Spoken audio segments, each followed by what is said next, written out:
Good morning. Thank you. I'm Liz Boylan from the Sloan Foundation. Freeman, inspiring as always. It's wonderful to hear you talk and frame this.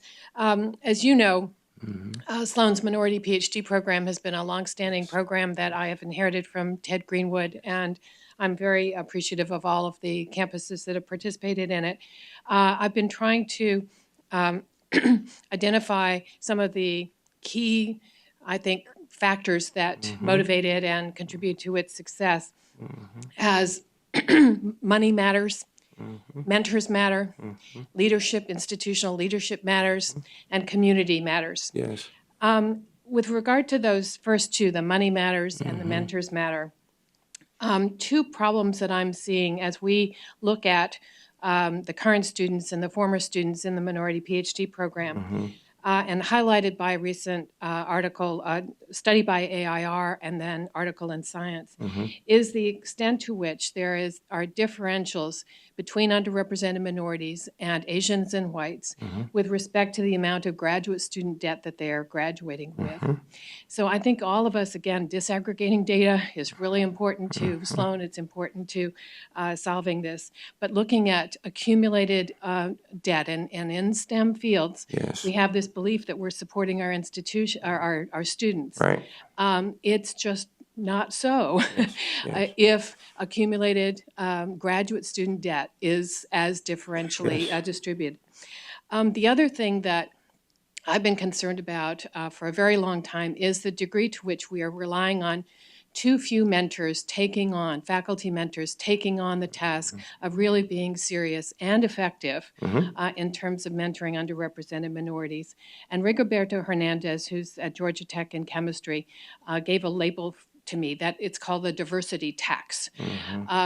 So what can we do institutionally? What ideas and best practices do you see in terms of helping institutions really value the people that are committed, are effective, and are out on the front line? Right. There's several things, and I'm going to use Meyerhoff, but NSF Advanced and some others. Several things. Number one, I do think it's very important for universities to talk about how they give support to minorities and women who are junior faculty because they get overtaxed. They get put on every kind of committee. The research shows the guys know, white guys may know how to say no. They've got to do their research. We have to make sure we give support to white guys who are involved. The reason my campus is doing so well is I've got a lot of white male colleagues who are very involved in this work at the highest of levels. But I do think that to increase diversity, we have to be very careful in supporting women and people of color and not having them overtaxed.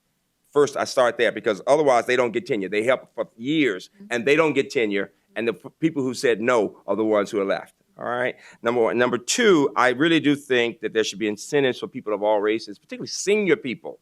We need more senior people who want to get involved in the exercise, and it means bringing them in to have. And we found that conversations, not conversations that make people defensive, but rather conversations that look at the questions, the important questions. What does it take for a student to succeed in this area? The reason there's so much debt is there are a lot of kids who want grad programs in STEM, but often don't have the academic preparation to get the funds. When a student is well prepared, they can get the funds. They may not want to go to a certain part of the country, but there's a lot of money there for people who are well prepared. If they're not, and the problem is a lot of students don't have the B average even in undergrad preparation. So I go back to that. We fundamentally have to have more students who are well prepared with research experiences, with solid Bs or better in the graduate work, and with some advisor who's working with them. I would say is the most. That's why I wanted the undergrad experience. Now at the grad level, my dean of the grad school, who's an engineer.